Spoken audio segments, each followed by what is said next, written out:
भी राम बोलो, जाते भी राम बोलो, राम राम राम। भगवान श्री रामकृष्ण देव एक बड़ा सुंदर उदाहरण देते हैं। वो कहते हैं कटहल काटते ना हम लोग, कटहल, महाराज बड़ा विचित्र नाम है उसका, कटहल, उसको काट कर हल करना ही बहुत कठिन है, चिपकता है, थोड़ा ही काटो चिपक जाए। भगवान श्री रामकृष्ण देव कहते हैं कि कटहल काटने वाले चतुर होते हैं, माताएं चतुर होती, हाथों में सरसों का तेल लगा लेते, पहले लगा लिया तेल, फिर कटहल आराम से कट जाता, फिर चिपकता नहीं है। और यही तो बात भगवान रामकृष्ण देव कहते हैं, ये संसार को जितना हल करने की कोशिश करोगे उतना ये चिपकेगा, न हल होता है न कटता है, चिपकता है बस। और चिपकने वाले का हाथ जाम कर दे, अब वो ऐसे ऐसे छुड़ावे के काटे। हम लोगों के साथ यही हुआ है, हम बिना भजन के संसार में रह रहे हैं, इसीलिए संसार केवल चिपक रहा है और इस संसार से छूटना है तो क्या करें, हम भगवान के भजन का तेल हृदय के हाथों में लगा लें, फिर संसार का व्यवहार करें तो ये संसार चिपकेगा नहीं। बस यही महापुरुषों ने कहा है।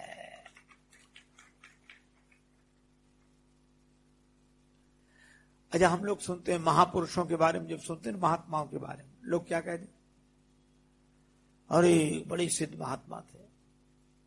कहां है?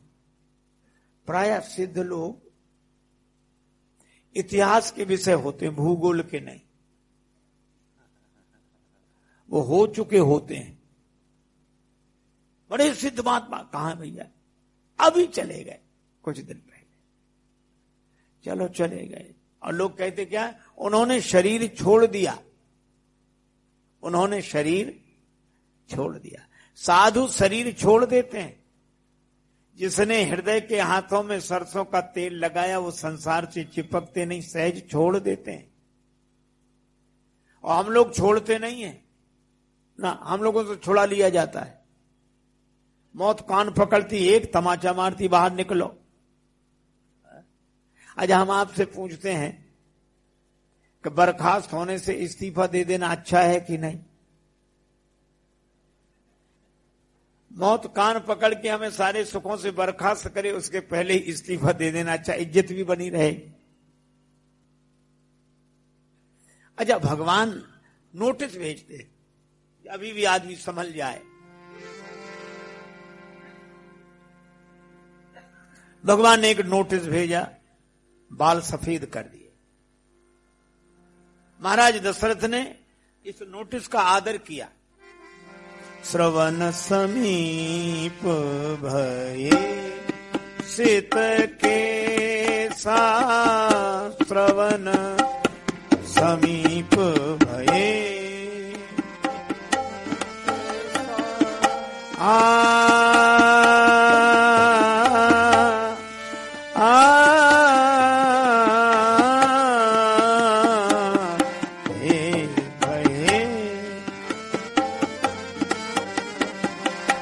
मनहु जरठपन अस उपदेशा, समीप भये। सफेद बाल उगाए कान के पास। ये सफेद बाल कान के पास क्यों उगे? इन्हें कुछ जरूरी बात करनी होगी, इसलिए सफेद होकर कान के पास कुछ कह रहे हैं। ये बाल कह रहे हैं कि दशरथ जी, हम तब भी बाल थे जब आप बाल थे। आप वृद्ध हो गए हो, हम अब भी बाल हैं, लेकिन हमने तो अपना रंग छोड़ दिया है, आप अपना रंग कब छोड़ोगे? हम काले थे, अब सफेद हो गए हैं। अच्छा, क्या हमारी भी काली मां है? हाँ है। कहते नहीं, चीज किसी और की कब्जा अपना। अच्छा, संसार में जितना जो कुछ है सब भगवान का है कि नहीं? और हम किसका मानते हैं? हमारा है। बेचारे भगवान का कहीं पता ही नहीं। हमारा श्वास तो हमारी है, और जब तक हमारी श्वास चल रही हम आपके साथ हैं, साथ कभी नहीं छोड़ेंगे। अच्छा, इनसे भले आदमी से पूछो श्वास तुम्हारी है कि तुम्हारे लिए है? अगर श्वास हमारी होती तो जब मन होता तब लेते, ना होता तो नहीं लेते। और मुझे लगता है इतवार के दिन तो बहुत लोग नहीं लेते, आज तो छुट्टी का दिन है। अरे श्वास क्यों नहीं ले? हमारी श्वास लें ना लें, लेकिन श्वास लेनी पड़ती है कि नहीं? तो जो लेनी पड़े वो आपकी कहां है? अरे सब कुछ भगवान का है, भगवान की चीज और कब्जा हमारा। सफेद वालों ने कहा कि हम सफेद हो गए, तुम भी जिसकी चीज है उसी को दे दो और आनंद से रहो।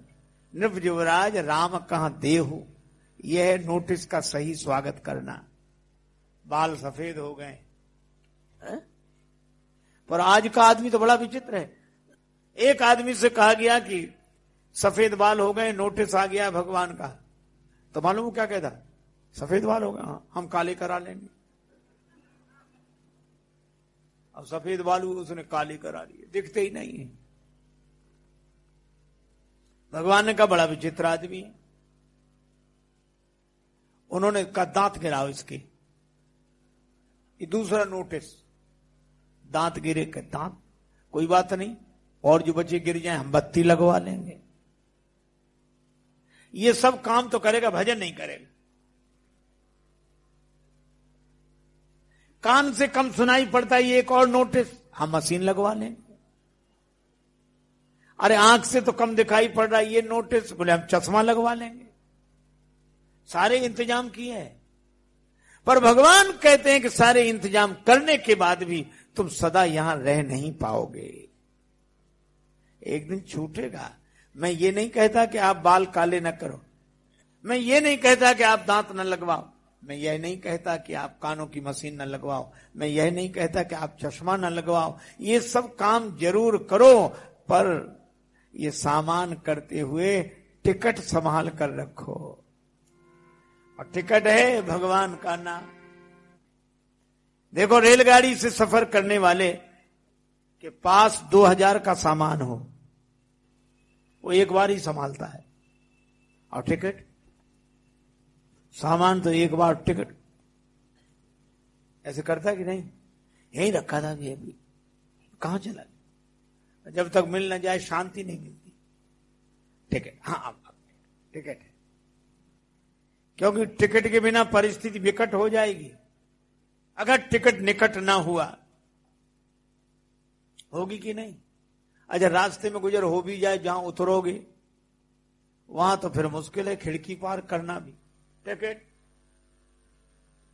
अच्छा, रेलगाड़ी में जिसके पास टिकट नहीं होता, सामान होता है, और टीटी आ जाए टिकट चेकर, हालत किसकी खराब होती है? सामान वाले की।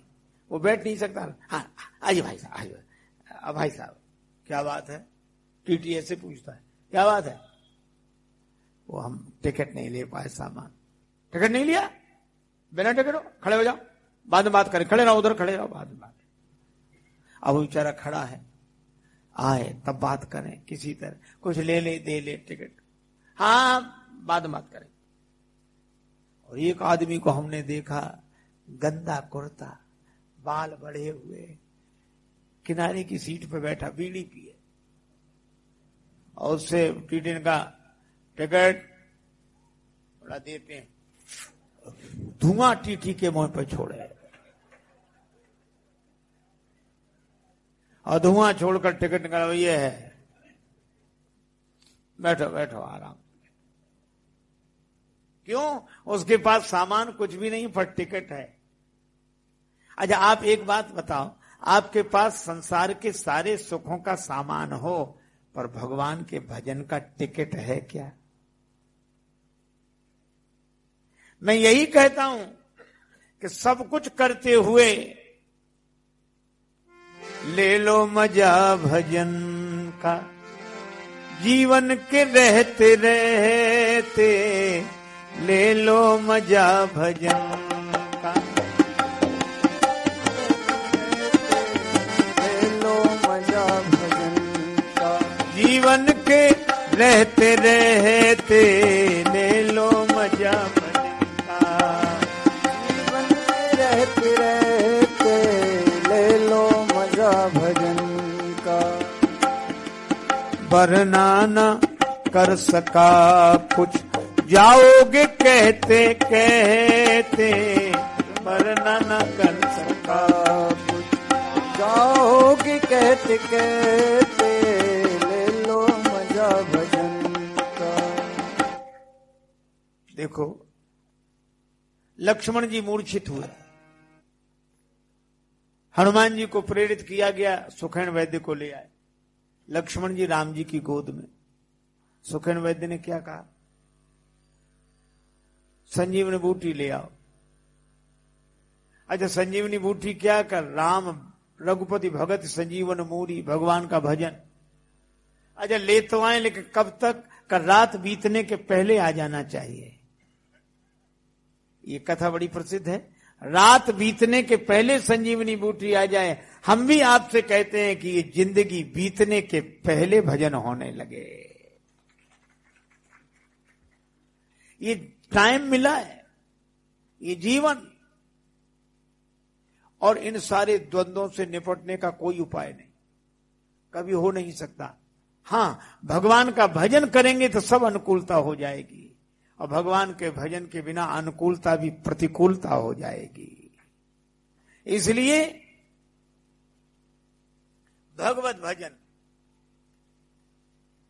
मन लगे न लगे आप तो जप करो और भगवान से प्रार्थना करो कि हम भजन करते रहें। हे प्रभु आप ऐसी कृपा करो कि आपका नाम हम लेते रहें।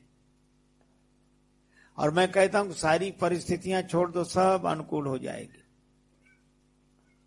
मैं आपको एक बात बताऊं, बरेली एक शहर है उत्तर प्रदेश में।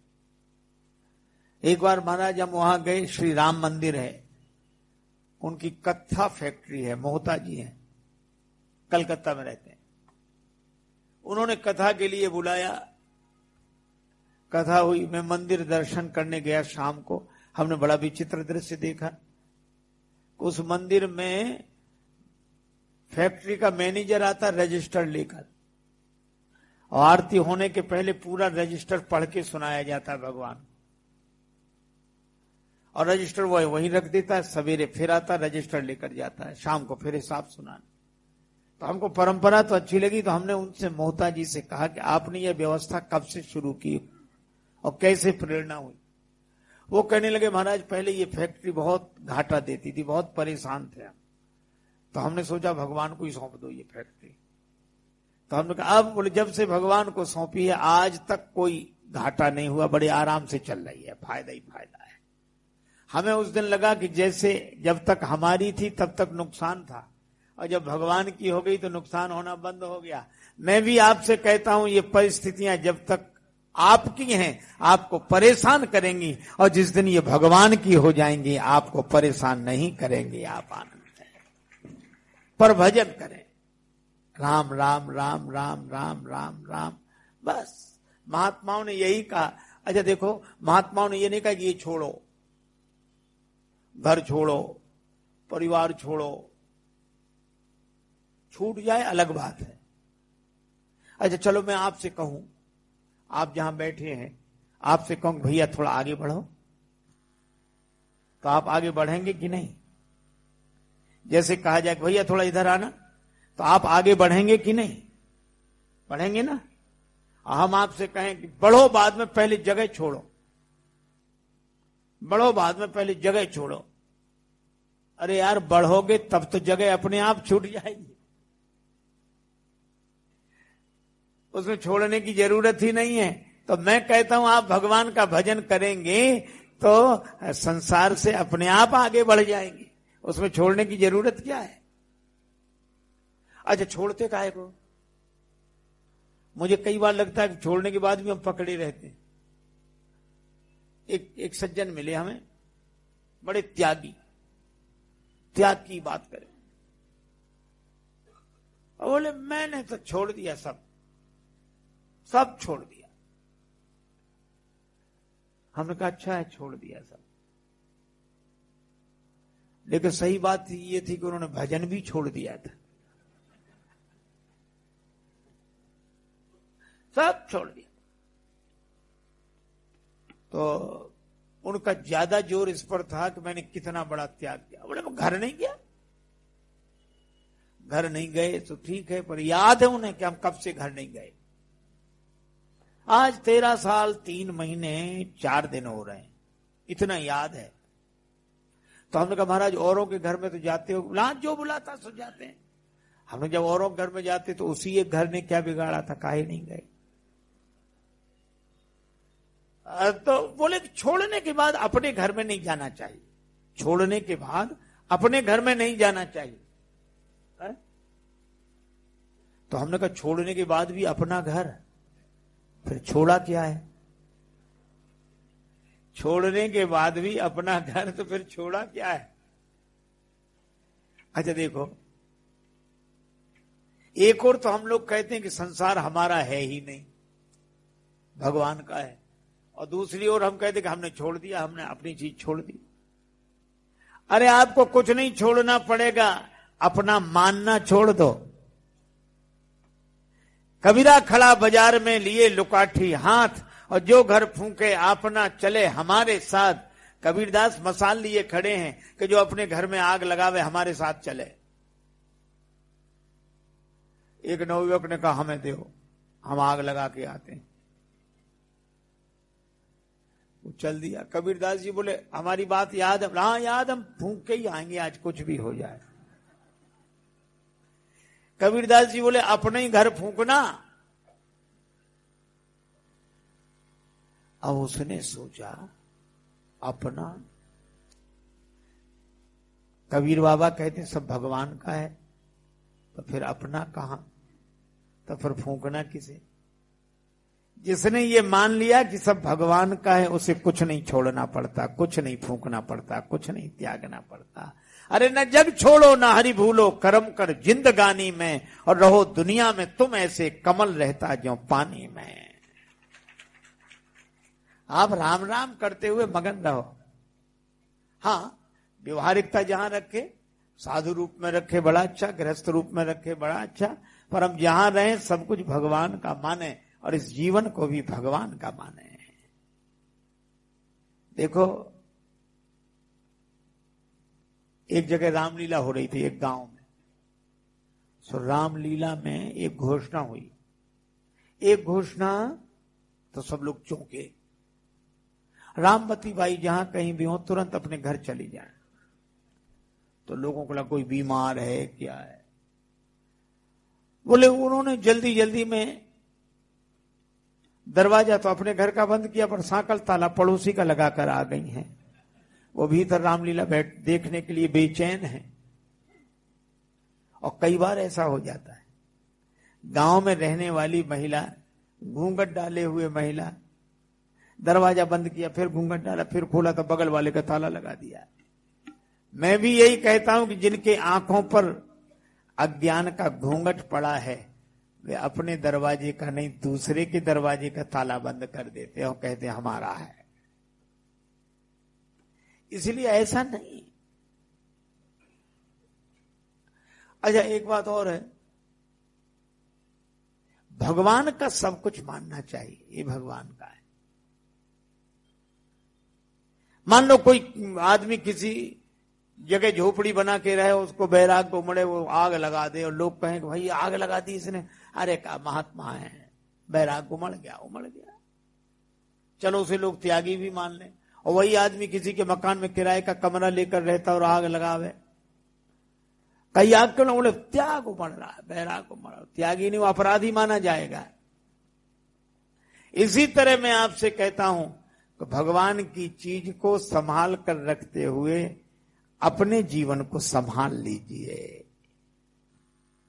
और इसीलिए हमारे महात्मा कहते हैं, जब तक रहे जिंदगानी राम राम रटते रहो, तक रहे जिंदगानी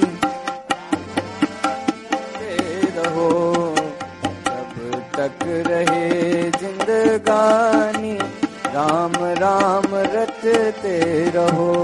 मान के बाबा तुलसी की बानी, राम राम रटते रहो।